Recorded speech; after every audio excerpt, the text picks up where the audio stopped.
got off the road from Lubbock late last night. Guys got in. We got a little bit of throwing in, and so today's a light day, optional day. Needs to be an off day per NCAA rules. So guys will come in, do some voluntary work around the yard, get ready to play Penn State on Wednesday in Maryland, and then we have a big series against Houston coming up. Uh, Kevin, if you have a question, usually you do. If you can start with you. Hey, Coach, how you doing? Doing good. Yeah, good deal.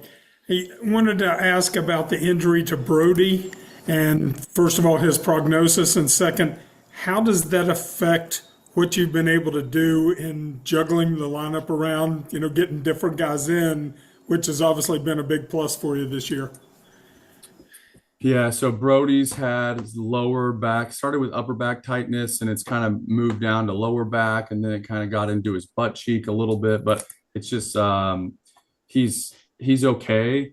He's just not able to swing with max velocity. So his rotational speed is down. So it's affecting his swing a little bit. If we were to throw him in there, he would compete, and if we were to put him on defense, he would compete, but he's not running the best he has. He doesn't feel great. And so we're trying to limit this from being the last 5 weeks of the season kind of going in the tank a little bit, like just trying to rip the Band-Aid off and get him healthy. So he's rehabbing. He's got a chiropractic appointment today where he will spend some time just trying to take care of himself.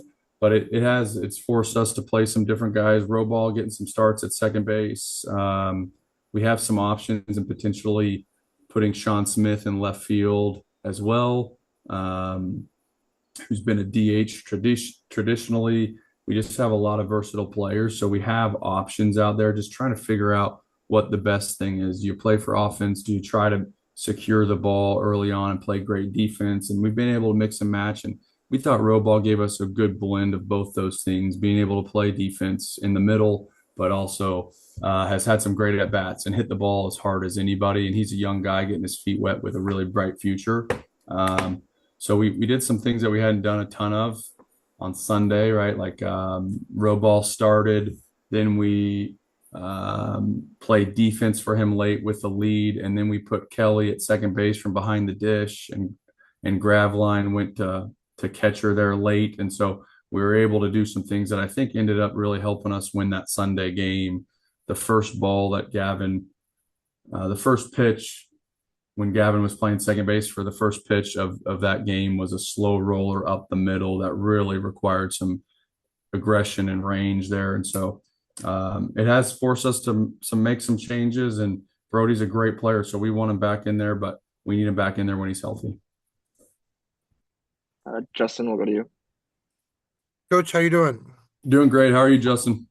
Doing good. Hey, I wanted to ask you about Sean Smith and the way he's obviously turned his season around here, really the last month or so. He was a guy I'm sure you had high hopes for going into the season, coming in through the portal.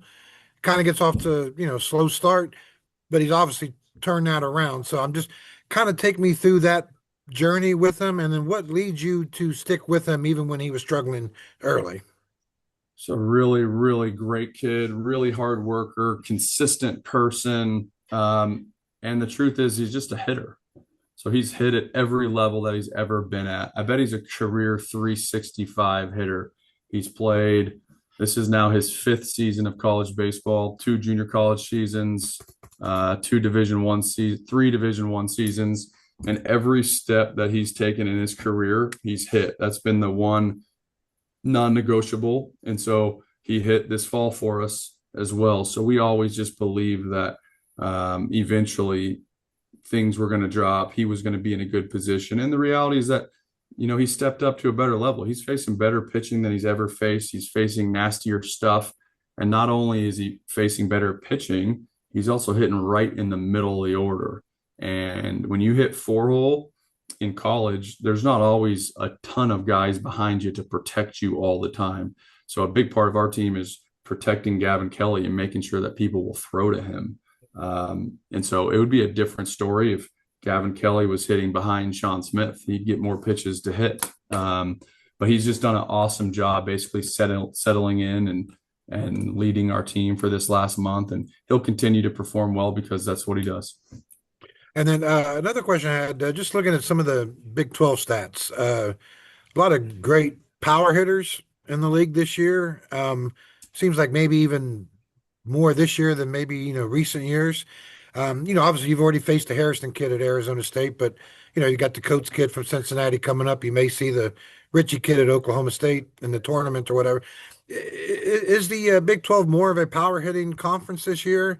And how do you handle that with your pitchers and strategy wise on whether or not, do you pitch to Coates? I mean, after experiencing what you did with Harrison, do you pitch to Coates? I mean, how does that kind of affect your strategy moving forward?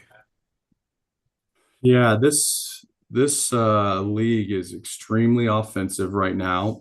I think the three top home run hitters in the country are all in the Big 12. Yeah, So that's pretty crazy. Um, Ironically, we are the best pitching staff in the league and had the, I don't know, you'll have to check me on this, Justin, but we may have the least amount of home runs. So the Mountaineers are really bucking all the trends currently. We're really pitching. We're not hitting a lot of home runs, having good at bats. So our team is definitely built differently. And it may say more about our pitching staff than anything. We may have a better pitching staff than people are giving us credit for, even though that we're leading the league. Uh, we may have an elite pitching staff. We might have one of the best pitching staffs in the country. And I'm not saying that as a finite thing. I'm saying that we're going to continue to learn as we keep playing, and hopefully we play into the postseason. So I'm interested to see that. But we have had these starting pitchers that have gone deep into the games and done a really nice job keeping us in almost every game. It's the best starting pitching that we've had in my 11 years at West Virginia as far as the consistency. That's not really for question.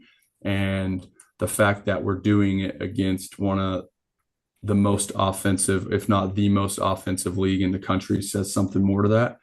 I think you raise a really good point, and you saw us intentionally walk Logan Hughes this weekend against right. Texas Tech. You've seen us intentionally walk Landon Hairston for Arizona State, Ezra McNaughton for BYU. In college baseball and in our league, there are some players that are significantly more impactful than the rest of their team. For example, I think Landon Hairston has more home runs than their entire team combined. And same with Coates. So you have some of these like outlier players that you have to weigh pitching to them. And so you don't want to have a lot of base runners, and you can't keep putting people on. And there's a psychological component to that as well. But the reality is that when you go into the game, you don't want Landon Hairston to beat you. You don't want Coates to beat you.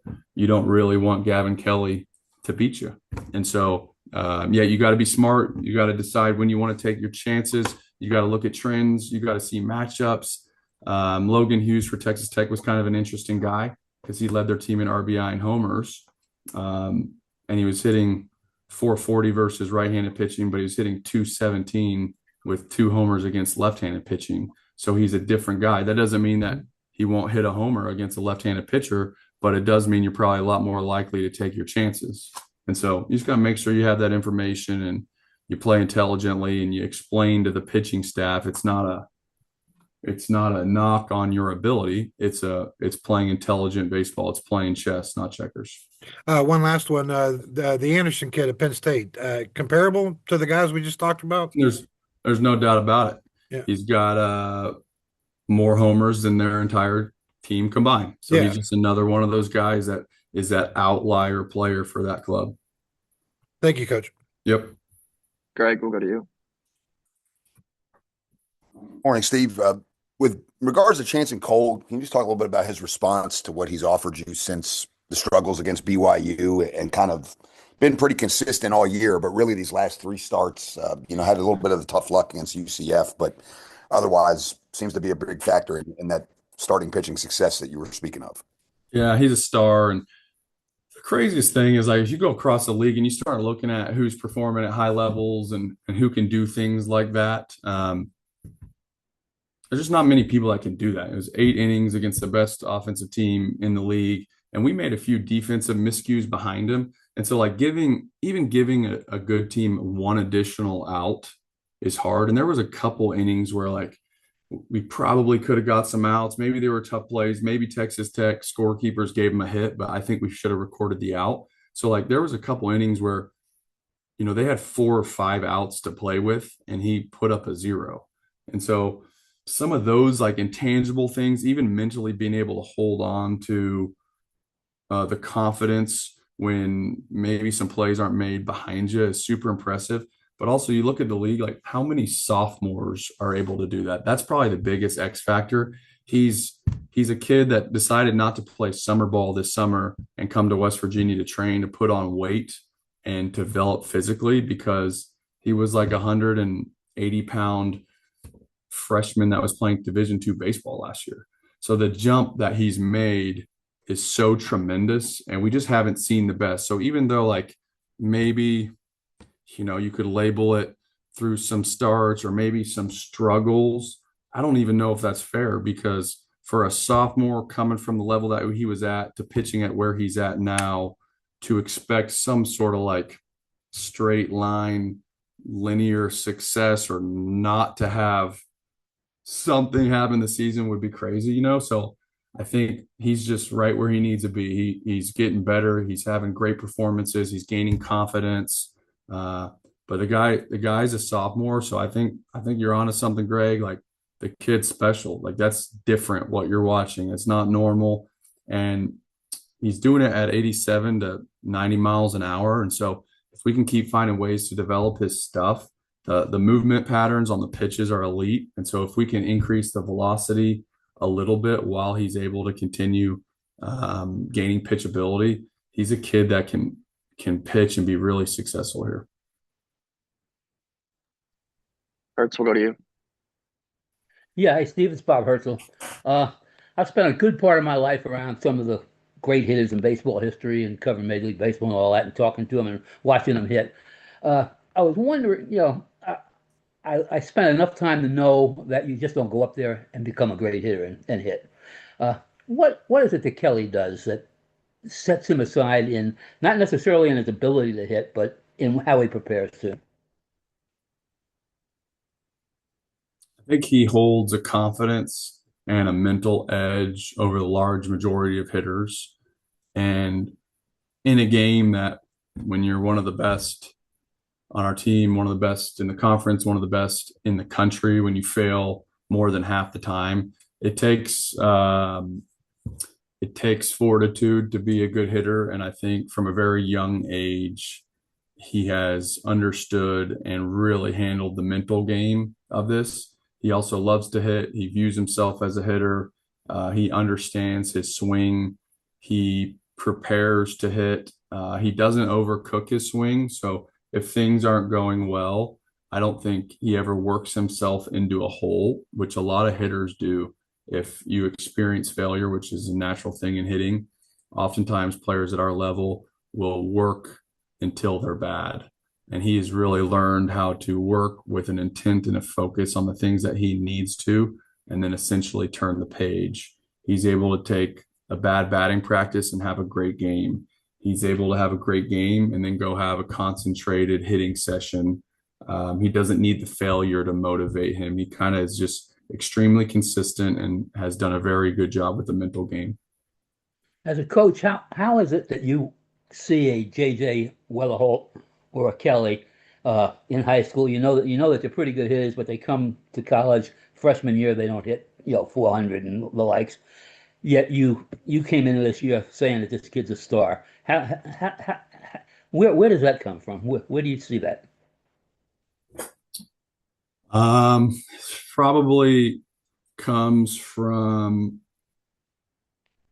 15 years of only doing this. So the truth is probably experience of watching and being a student manager at Oklahoma State and being an average player. I've never thought, I was an average player that kind of worked my way through this whole thing. And so I was the guy doing film review. I was the guy setting up cameras. I was the guy watching.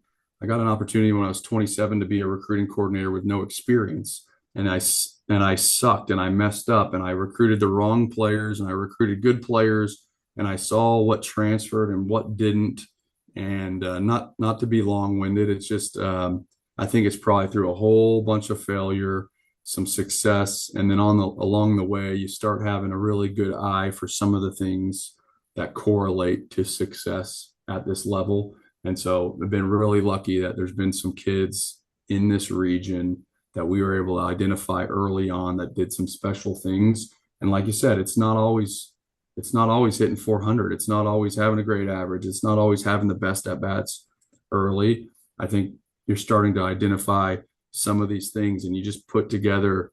I've recruited over 100 players, hundreds of players to come here. Thousands of players have been recruited. Hundreds have come here, and you miss and you succeed and you do everything in between. And so I just think watching baseball every day, all day, it's all we do. You just start to identify some of these little things that you think will click, and Gavin and JJ certainly had those. Thank you. Mike, what are you? Hey, Steve, how are you? Doing good. So, Mike. I have a question about the BPC, if you don't mind. Just a couple things I was curious about. Yeah. You talked a couple of times about just, in between games, between series benefits. I guess, what does that look like? Like, where do you start? Who goes in? Who do you not want in there? I imagine it's hard to keep them out, and maybe you don't want everybody going in that microwave, but it does look like it's worked a couple times.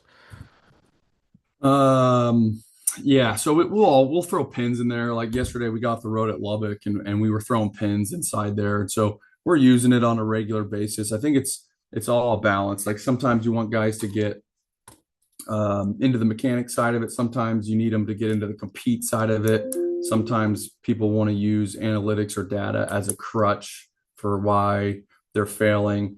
But a good example is,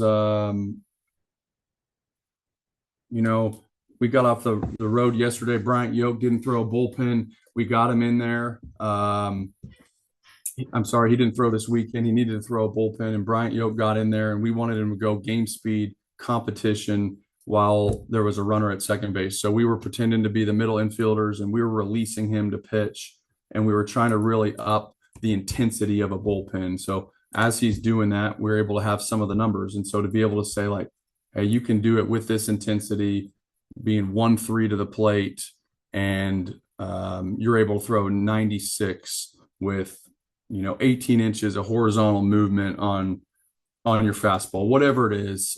So I think some reinforcement and some confidence of stuff, because the kids know that stuff plays, and so and they know what those numbers mean. And so if you have nasty stuff, and that's basically the stuff is the pitch movement and the velocity paired with the spin, right? If you have nasty stuff and you're in the zone and you can repeat your pitches, you're going to have success. So I think in the season, we'll use it more from a confidence standpoint. We have some other players that are making some adjustments that aren't pitching as much, that we said, okay, you're not getting in the game a ton. Where you're at's not quite good enough to crack the top 10 consistently. So we want to make some adjustments. We have a player on our team right now making an arm action adjustment. So he threw from more of a traditional over the top arm action, and we've dropped him about 5 inches lower. And that 5-inch lower drop that we can actually see in real time. It's not like, hey, go ahead, drop that arm down a little bit, bud.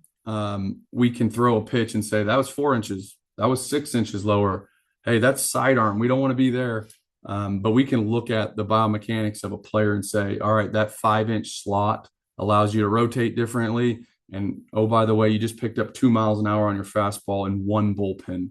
Well, throwing harder is important. So like we just are always it's basically integrated into our system now. It's not like don't go in there or use it or don't use it. We're not scared of it. Sometimes we'll turn off the data because we don't think it's needed, for example, but it's pretty integrated. It's how we talk. It's how we operate. It's definitely part of this thing now. I believe last week you said that Hall and Gravelin went in with Rosenter for BP the day of the game, and they've hit really well since then. Is it something where if a guy isn't doing good, you throw him in there? Or like you said, is it just a regular thing and that just happened to be a coincidence? They were in that day and they hit. That's exactly what it was. So we weren't actually doing data capture, motion capture, or anything like that with Graveline and Hall. But they worked with them that morning, and it was more about feels and drills and thought process, but we actually weren't doing data collection. So when I said, I know exactly what you're talking about. When I said they were in the BPC this morning working, they were literally just cage work. It could have been outside.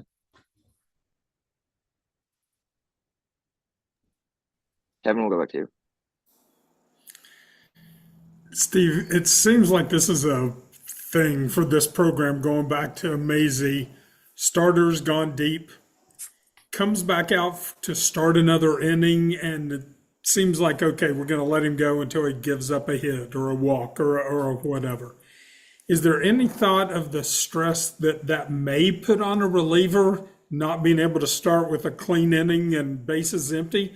Or is that something that you expect of your relievers? Hey, you've got to pitch with traffic on, and we want to see how far the starter can take us. If he's going well, hey, maybe he gives us 2 or 3 more batters. No, it's a great question, and it's like the hindsight. So if Cole goes out and goes 8 pitches and throws a complete game, and we dump Gatorade on his head and celebrate with him on our shoulders, everyone's like unbelievable. And Cole says, I didn't know I could throw a complete game in the Big 12. And he's a hero, and he views himself a little bit differently. But if he goes and it goes ground ball, single up the middle, hit by pitch, it's kind of like, why the hell did you start Cole in the ninth? That's stupid. So I think it's a catch-22. But in general, clean innings are easier for relievers. And that would have been a very, very easy spot to do it. We were up 10-1. So my judgment was that any reliever in a 10-1 ball game with some traffic would be in a good situation, as good as a team situation could be in. But I thought the benefit for Cole, who, when I looked him in the eyes and I said, how you feeling? He's like, I want the ball. I'm going to finish the game. It's like at that point when a guy just poured his guts on the mound for you and says he wants to finish the game, you kind of get out of the way. Like, you don't overmanage that situation. But this year's been a little bit tougher. I think last year was not the case of like what you're describing, because our innings leaders were, I believe, Bassinger and Estridge, that were bullpen guys. And our starting pitching was not doing what it was doing. So we had tons of like 3 and 4 inning starts last year. And so it was like, all right, those 3 innings were like kind of shaky. We survived, put Bass in the game. So we had a ton of these clean inning relief appearances that went way longer last season. And this year it's been a tougher situation because guys are going 5, 6, 7, 8. They're doing so well. They're keeping the other team off balance. So then you're going like, does the other team get life and fresh air? And like, oh, thank God, the guy who's been shoving for 7 innings is finally out of the game, right? There's some sort of like light at the end of this hell tunnel because the starting pitching has been so good. So yeah, I get what you're saying. I've like ran into that scenario a ton. And so clean innings are good, and there'll be some of those coming down the line. And I agree with you. Like, if you put yourself, it's a 3-1 ball game, and every time a guy comes in with man on first and second or bases loaded, like it's a tough thing to do. It's a really hard thing to do. And so you want some guys that can do it, but you're playing with fire. Thanks. Yep. Justin, we'll go back to you. Hey, Coach, one last one for me. I'm just kind of interested. Do you know anything about this park in Hagerstown you guys about to play in? And I know this is something that you have always kind of tried to do, play on the midweek games, to play home, away, and then find a neutral site. How difficult is it to find that neutral site? And what do you know about this place in Hagerstown? And I know in past years you've tried to get the pit game at PNC. That hasn't kind of worked out schedule wise the last couple of years. Is there any chance of that coming back? Yes, I want to play as many good teams and regional opponents as humanly possible. I think in an ideal world, we'd play Pitt 3 times. We would play Penn State 3 times. We play Marshall. We would play Ohio State, Maryland. I want all those teams. Not all those teams agree with me in playing that, unfortunately. The Penn State series, this all started because we were unable to schedule 3 games with Pitt this year, unfortunately. So Penn State said, "Well, we would love to play you 3. We think it would be a great thing." The bus ride to Penn State is brutal, and so I don't know what that is, 3.5 or 4, maybe. Does that sound right? Yeah, yeah. Um, yeah. So if you play a night game, you play a 6 o'clock game or 6:30 game at Penn State, and you're done by 10 p.m. You're getting home at 2, and the guys have class, and then you're bouncing back for a big weekend series. So it kind of sucks, and you can't go earlier because everyone's trying to sell as many hot dogs as they can. So you end up just being in kind of a tough spot. So we agreed 1-1 was great. We'll both wear it in the pants for one of the long bus trips. But if we were able to find somewhere closer in between, we would love to do that. And so this park in Hagerstown, I've never been there. I don't know a ton about it, but I was told it was a $80 million downtown renovation project where they wanted to bring life to this downtown area. And this was going to be kind of the center hub for it. And they pitched us and had a great leadership team and management team. They ended up paying for buses, and essentially paid for us, both teams, to be there to put on this event. And then I've been told that it's been sold out for a long time. So really cool event for us. Save some hours on the bus. I think we'll be able to connect with a little bit of a different fan base in a different area. It's in Maryland, which is pretty unique, right? A team from Pennsylvania, a team from West Virginia playing in Maryland. There you But I go. love Yeah. it.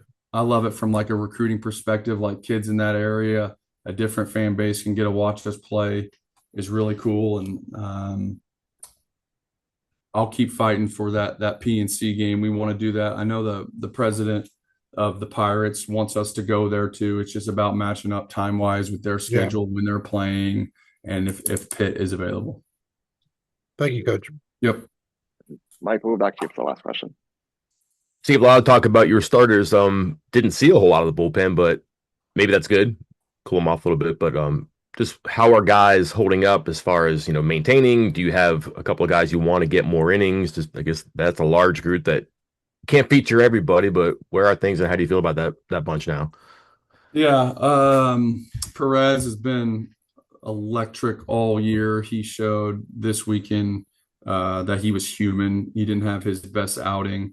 And so he's been working really hard. So he'll be back, but we need to just get him back in the game. Success or failure doesn't matter. He's just super talented and needs to be a big part of it down the stretch. So need to throw him back in the game. We got McDougal an outing. That's his second outing since coming back from injury. So he hasn't been sharp yet, but it takes a little bit of time. Need to get him cooking.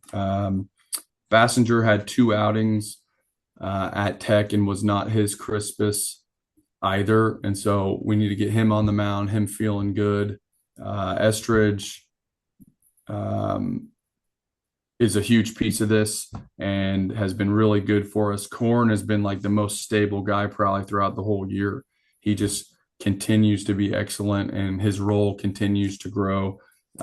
We do have some young, hungry guys that are really talented that need to get in there that I'm really excited about.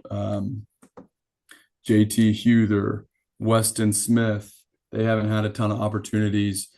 Bryant Yoke, we just need to get those guys right back in there, right back cooking. Joshua Saragow. But like you said,